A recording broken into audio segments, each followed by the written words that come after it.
Okay, so block tune, make music, be heard, get paid. I'm going to be really quick because my demo is super fun.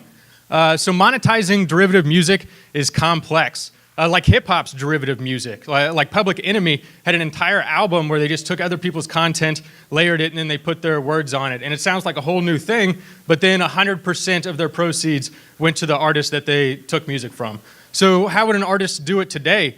Well, they need to figure out what tools to make the music, where to get content that is legal, where can they distribute their content where they're not just giving it away for free. How do they find an aggregator to get their stuff on Pandora, Spotify, and iTunes? And if they have any content that has previously been copywritten, then it's not going to be allowed on there. So what they do is they just steal a version of this software on Pirate Bay, and then they steal music from YouTube, remix it, throw it on SoundCloud, and then there's 10 billion streams per month with no revenue going to an artist.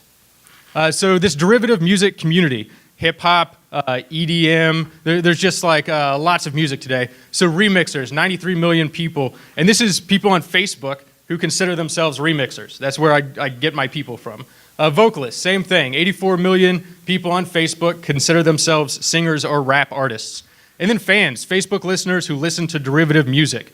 And if you add it all together, 289 million members of this derivative music community where the fans cannot pay the artist any money when they want to. So what we did is we created a derivative music web app where you can make music in the browser, and then you can publish it and send a streaming player to people, and then you can get paid. You get paid two ways. We do in-browser mining, so when the listener is listening to your music, they mine for Monero, and then you get that Monero. And then the other thing is video ads. We're trying to make as much money for these artists as possible. So how do we do it? Label services. These artists make rough mixes in our app, and then they pay for Capitol Studios to mix and master their songs. Video ads, artist fans, subscriptions. If you don't want to watch ads, if you don't want to mine from Monero while you're listening, you can pay $9 per month. Or if you're an artist, you can pay $9 per month for some artificial intelligence, which we'll get into in a second. And then royalties. If you are a $9 per month member, then you can publish any of your music to iTunes and Spotify. We act as the aggregator that then distributes royalties to not only the current remixers and singers, but the original content creators and rights holders. Go-to-market strategy is pretty simple. Facebook. Everybody should get off Facebook, but you should wait until after you get my ad, because my ad, my cost per click is 9 cents. It's so cheap. That's why you're getting all this junk, is because it is so cheap to market. And so what I'm doing is offering this. I'll be very quick. Yeah, I'm offering. Come make some music. Get your brain into flow. Instead of just taking in this junk, which is no longer what you really wanted, come to our platform and make some music. And if it's good, you can sell it. We have a landing page. It converts at 50 to 60%, so our cost per acquisition is about 26 cents when we get people in there. Our current Blocktune progress in 2016, we did research, Seed Sumo and Clyde Village Accelerator programs, South by Southwest Hackathon winner, Code Launch winner. I say winner, they before they even had Code Launch, they started giving me coding, so we didn't even have to necessarily participate. Development. We closed a seed round in 2017 with M78, some former Goldman Sachs partners. We built our derivative music app. We won the San Francisco I'm going to get to it. Here's me, my CTO. We got a really good team. I'm going to get to the demo. Everybody should make music. All right.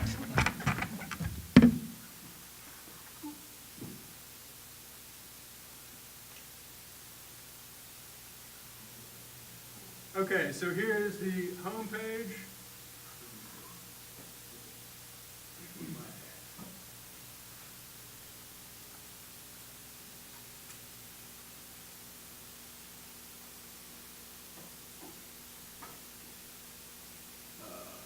All right, there's my homepage. This is all the music that I've made. You can create a new remix by clicking here, and then you get into this program where you can search all of Universal's music, Sublime, and then by beats per minute, it will organize it. Or you can be DJ, and there's DJ Shadow and all of that. And then once you select the music that you want, you go to Map Pads, and you can do all different things. And then when you find something you like, you just click on a pad, and then it's there. And then you can go to your launch pad, and you can be like, what's sounds good together. Like, does this sound? That sounds fun. What else you got? That's dope. Cool. All right, so this is another fun song.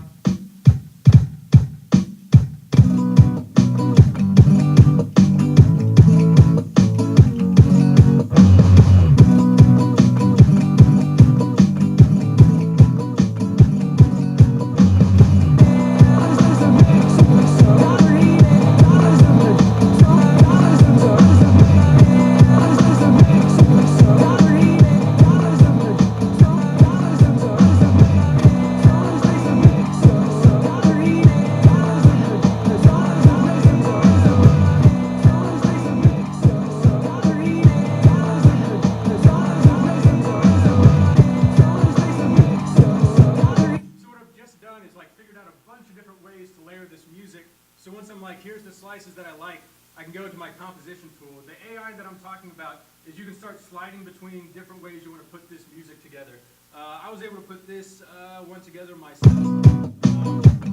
There's like a bunch of different ways to like go through that music. And then when you publish, you get this little, it tracks the ownership 100%. And then based off of what Universal Music has negotiated or Warner Music has negotiated, like if Rihanna touches your stuff, she owns 80%. Sublime touches it, maybe you get 30%. And then you can publish, you can save. If you're just me, you can export it, but nobody else gets that. And then there's like lots of good music. They were just made for like, moonlight trips, for baby's arms.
Well, first and foremost, you have a great name.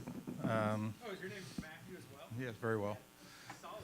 It means God. Well planned. Yeah. Yes. Great presentation. And but now I want to know, what about yourself? What's your background? How did you get started in this? And obviously you're very into it, but tell us a little bit more about you. So I got an interesting background. My senior year of high school is when September 11th happened. I joined the Navy and was a nuclear engineer. When I got out, I was like, I don't really want to do engineering. I want to do marketing. So I went to UTD for emerging media and communications. I was there for a little bit when Cornerstone Automation Systems, which is just half mile, had me be their director of marketing. And they were doing $12 million in business per year. Well, after my first year, they did $250 million in business, and I was like, I want to be in a startup world where I don't want to make everybody else rich. I want to make myself rich, because I had this knack for marketing. And then I wanted one more stop before I did it. I went to All My Son's Moving and Storage. I was their director of marketing, had a $20 million budget, TV commercials, radio ads, all of that. And then this thing got funded. It won Code Launch. It won the South by Southwest Hackathon. And then some Goldman Sachs, former Goldman Sachs partners who had watched a lot of Silicon Valley just got into a VC firm. And so they were throwing out money in late 2016. So right place, right time. But if you're always in sixth gear, like the right time's going to come along. Excellent. Great story. All right, let's open up for questions again. Please have the microphone with you when you ask the question so we have it on video.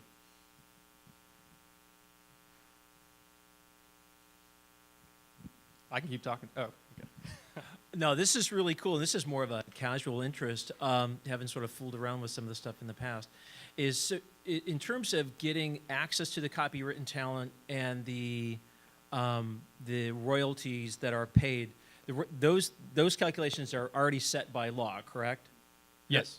So are you sharing writing credit? Are you doing sampling credit? Or is it all the above and it depends? The songs that we have access to are only the ones in UMG's library that they own the complete recording, the track, everything. So there's 14,000 songs. And if that performs well, then they'll negotiate with the rest of the artists. Okay. So, but when you're doing the royalties, and again, you're smarter than this, but I know in the writing world, there's a difference between a sample or a quote and versus the sort of the whole piece. Oh yeah, you can't grab a slice more than 8 seconds of anything. So we're all like, technically, all this is perfectly legal anyway, since it's under 8 seconds. But we would prefer that the original content creators have some sort of incentivization to participate in this world. But it's only a sample. It's not a writing credit; it's a sample credit or an 8-second credit.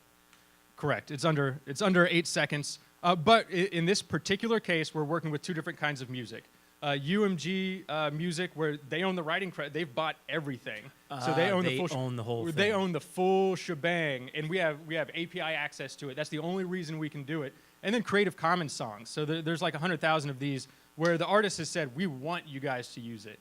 Okay. So within here, you have all the Creative Commons, and then you have the stuff that UMG owns outright. Because didn't the Verve have a problem where they tried to sample Rolling Stones song and essentially use it as the whole song? Well, you talk about Sam Smith losing like $20 million because his song sounded a little bit like an off-key Stand By Me. Yeah. Or you want to talk about, I guess, Happy, the song Happy, lost some money, or Blurred Lines. My Sweet Lord, you name it. The list goes on. That was always my concern about even writing and recording, is that even if you have a little sample in your head, you've done like Sam Smith's done.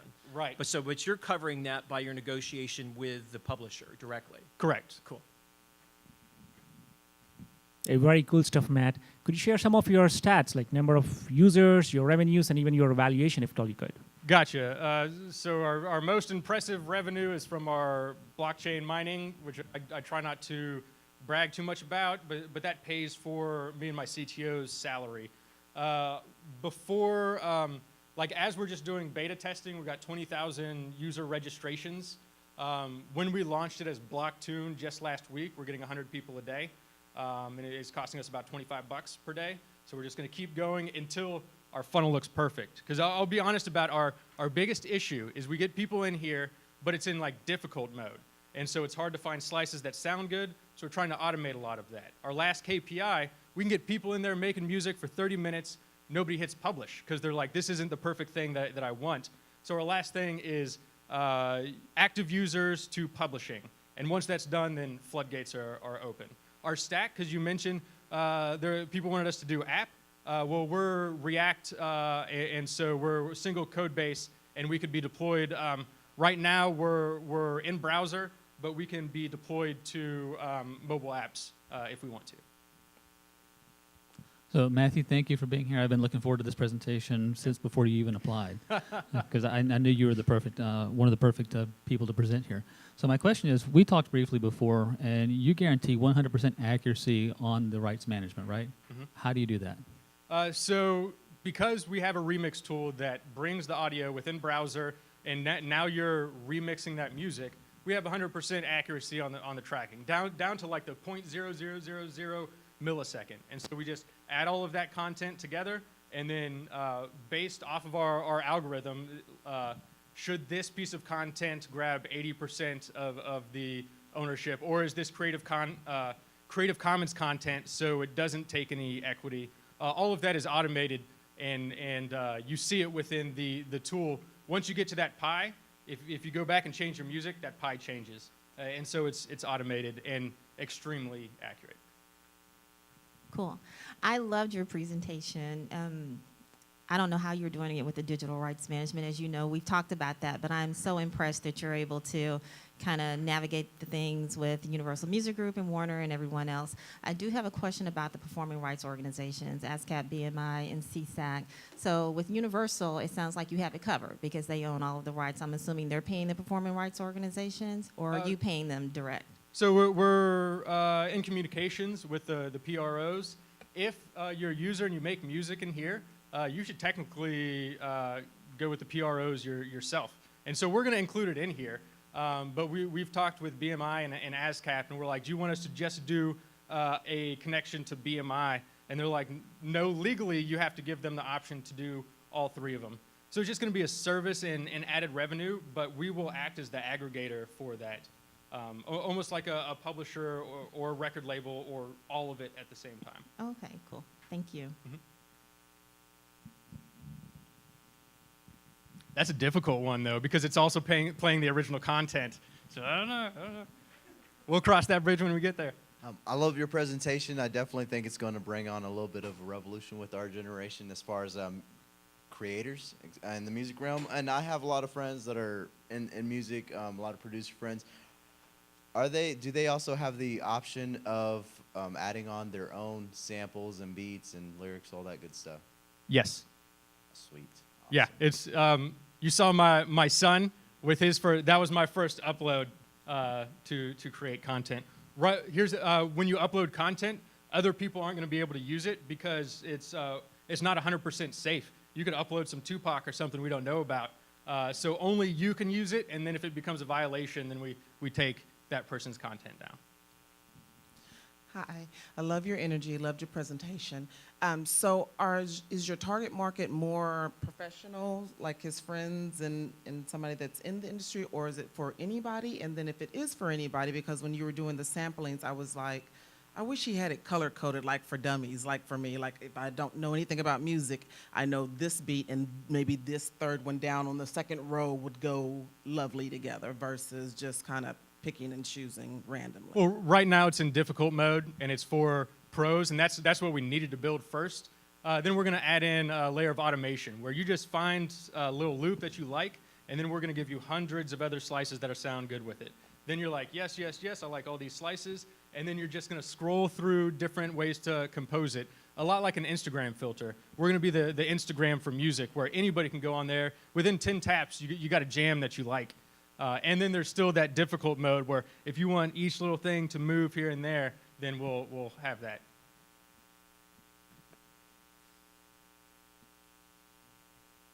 This is my last question, I promise. Is there a game in the future plans that you can talk about? Yeah, so Blocktune is really close to blockchain. And then if you have some sort of like gamification, then there's a point system. It would be really cool if we use some sort of cryptocurrency asset for that. But that's one way of gamification. The other is whoever gets the most streams is going to get a record deal with Universal Music. So that's like the best. Like you can become a superstar through this tool. And so those are the two gamifications that we are working on. The one that's in place is the UMG record deal. Are there any other questions? Okay, well, I'll ask the last question, and that is, what can we as a community, this whole audience and all of our organizers, what can we do to assist your business and you?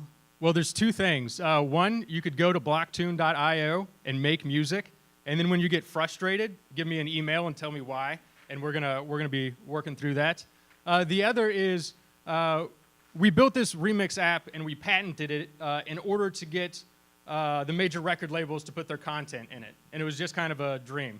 Well, now they've done it. But in order to get your buddies on it for real, we need to do plugins in the software that they're already familiar with. Reason, Ableton, Fruity Loops. So that's going to cost us 600 grand in order to do. So right now we're rocking and rolling. We got enough to survive. But it's like if Dallas could find 600 grand for us, then the barrier of entry to start competing with us is no longer there. We have industry buy-in, and then we have our reach into all of the production tools. And so that is our goal. Those are the two things that we could be helped with. And if not, Universal and Warner are both talking about potentially financing us. So all of those are options. So make music, give me money, and give me feedback. Those are the three things. Awesome. Fantastic. Thank you.